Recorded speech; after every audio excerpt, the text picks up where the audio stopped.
Your brother is coming, they told him. Who? Esau. You know, the firstborn, the one you pretended to be on your father's deathbed, the only brother you have, the one you stiffed for the birthright and the blessing, the one you haven't seen for 21 years but haven't forgotten for one day, the one you see in your nightmares. Did you give him my message? My Lord, your humble servant, expensive presents on the way? And what did he say? Nothing. He just started getting ready. And he is coming. Esau and 400 men who do whatever he tells them to do. He'll be here tomorrow. We know what Jacob did.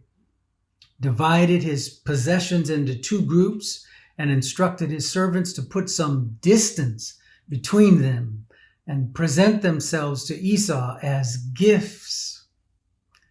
You see what he's thinking. Better to lose half than everything. And he prayed. And here's a loose translation of that prayer.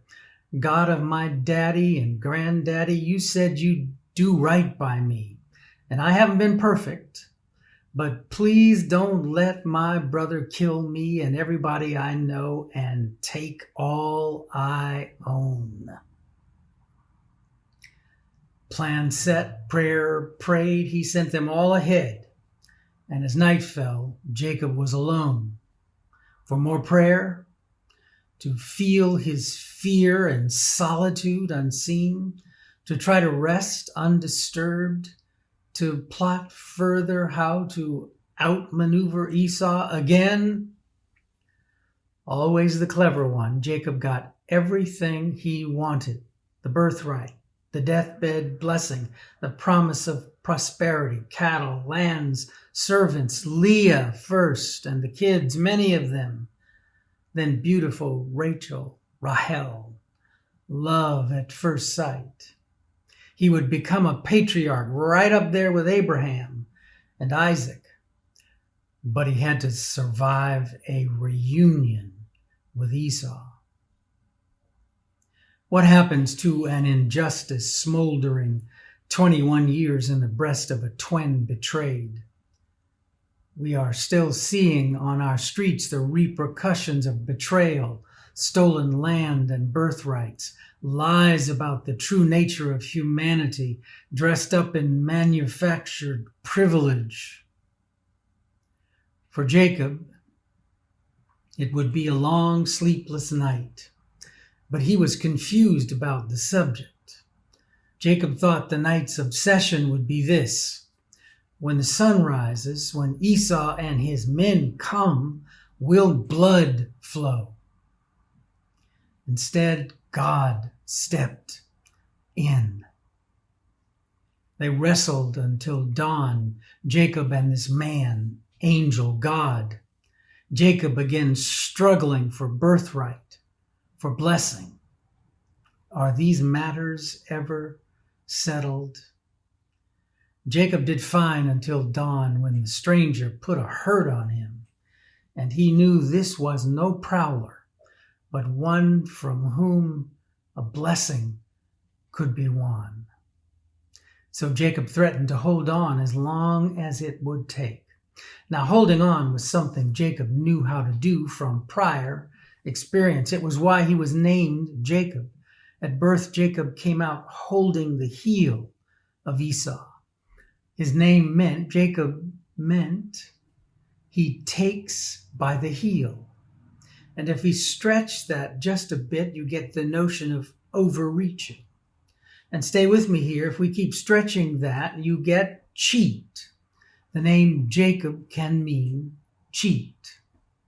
And that fits him, doesn't it?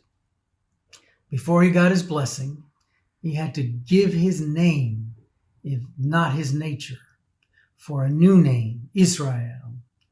And that name can mean the one who strives with God. It is just like Jacob, this striver, to ask God for God's name. left alone, everything at stake in the morning. He's fought all night, been wounded by what he is now sure is of divinity, and here he is making demands. Bless me. Tell me who you are. Tell me your name and nature. He's bold, reaching for that heel again, this time God's heel, overreaching. Now, the common belief held that a name carried one's essence. To know a name conveyed the power to manipulate the one known. Did you see that powerful and revealing moment in the hearing a day or so ago about the protest and the intervention of federal troops in Washington state when Representative Debbie Lesko, Republican Arizona, referring to Representative Jayapal, over and over again until Representative Jayapal interrupts her to say, if you're going to say my name, say it right. It's Jayapal. Names matter.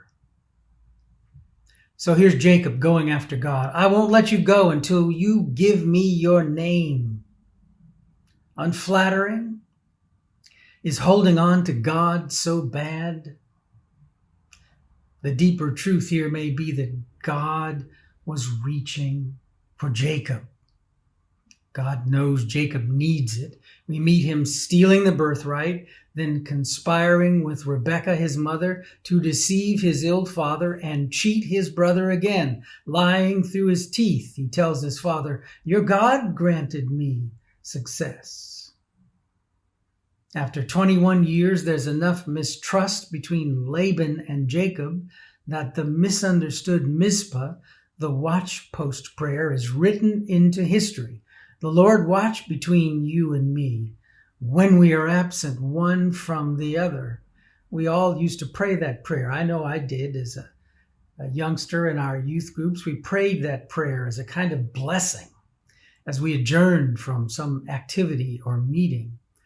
But a meaning closer to the truth would be, I don't trust you, and you don't trust me. God will have to watch us both.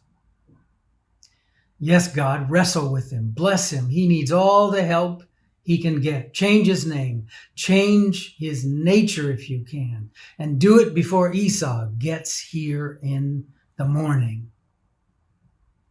Jacob is a problematic patriarch. Maybe they all are.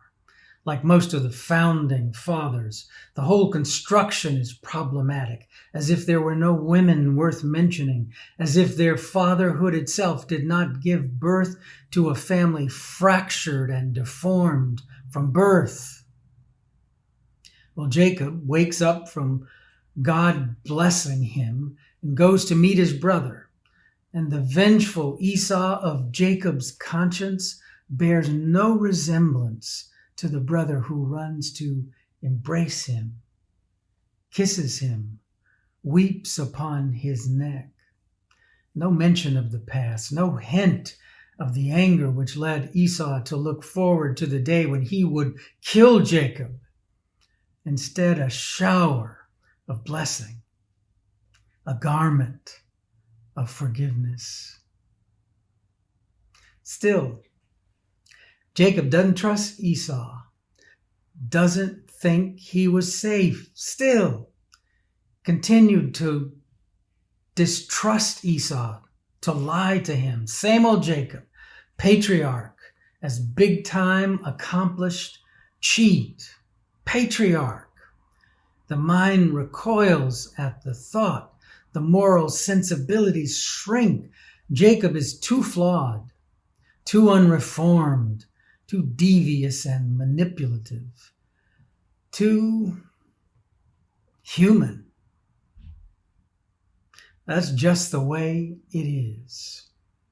There are no patriarchs, no heroes or heroines, no presidents or preachers who escape the fullness of humanity.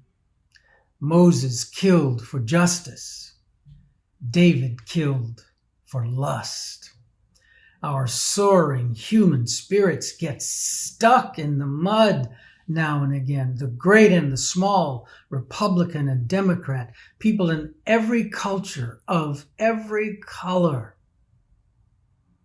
If God is wrestling with and reaching for Jacob, God is wrestling and reaching for us as well. And here it is. The struggle is never really over. New challenges, obstacles, fears, failures are always there in front of us. Deceit, lies, overreaching, grabbing heels. These are options that await our choice as often as truth, right, kindness, forgiveness, love. Tomorrow, the sun will rise and set just like today, and something will be waiting out on the road for you and for me, for our nation.